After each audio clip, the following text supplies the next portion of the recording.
saw a little bit of it there, but it sort of starts out with Sarah, the lead character that I play, and she's coming back from a life that she's wanting to kind of close the door on. And she's made a lot of mistakes. She's lived kind of rough on the streets, and she's kind of trying to get back on the straight and narrow. But the first thing she does is witness a woman kill herself on the train platform who looks exactly like her. So Sarah, being a little bit morally ambiguous, which is what I absolutely adore about her, because she's not a good guy, you know, she's kind of way more complicated than that, and way more dark than that, and she takes this as an opportunity to close the door on her past and kind of open the door on this new opportunity by stealing the woman's purse and assuming her identity.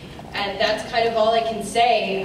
From there, she sort of falls headfirst into this mystery of who am I, which is something we can all relate to, and I think is a theme that resonates with me nowadays for sure. And you know, the idea of identity and of multiplicity and all this stuff, and like, who are these other women? And yeah, that's kind of the spoiler-free. I think that's how else do you? Well, we can say back to me, actually. Now, Jordan, is Felix a good guy or a bad guy? Because I've met you a little bit in person now, and as a person, you're a terrible guy. I'm an awful person, actually. I told Teddy that he couldn't look me in the eye the whole panel. Oh, you did it? I've already messed that up. I've already messed it up. Thanks a lot for that. So tell us about Felix. I feel like none of the characters really know something kind of cool about it, and you know, it's not like cardboard cutout, oh, these are the good guys, these are the bad guys, and it's the eternal war, you know, good versus evil. It's not about that. These are not necessarily good people. They're not necessarily bad people. They're sort of just human. I'm sure there's a real, actual, like, literary term, anti-hero, or the writer-creators, Graham and John, they have such an understanding and appreciation for narrative that they start to bend the rules of the sci-fi genre and bend the rules of traditional narrative, which is really cool. And so Felix is, he's Sarah's foster brother. They were fostered together in the UK by a woman named Mrs. S. And they came over to North America under somewhat, I think we can say, under somewhat mysterious circumstances. Nobody really knows, but you'll find out. Felix is the yin to Sarah's yang.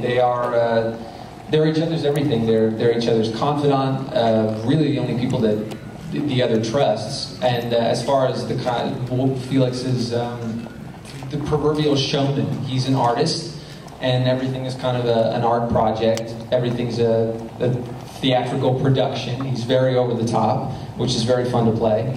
You ground him like completely, like the theatricality. I just love you. But it's like, you know, it's a brilliant character because it's so grounded in real defenses that people have, you know, that theatricality. Well, that was, and what we were saying before is like, it's always fun to look at a person, you know, we see the hair, we see the clothes, and we judge people like that on a daily basis, what you look like, but and Felix is, you know, there's a lot of hair and makeup and clothing, but it's so fun to explore the person that lives beneath that, and, you know, Tat does this as well with her characters. It's, we all experience the same 360 degrees of emotion, in as much as it might manifest differently. We all wear different clothing, we all speak with different accents, but we're all human.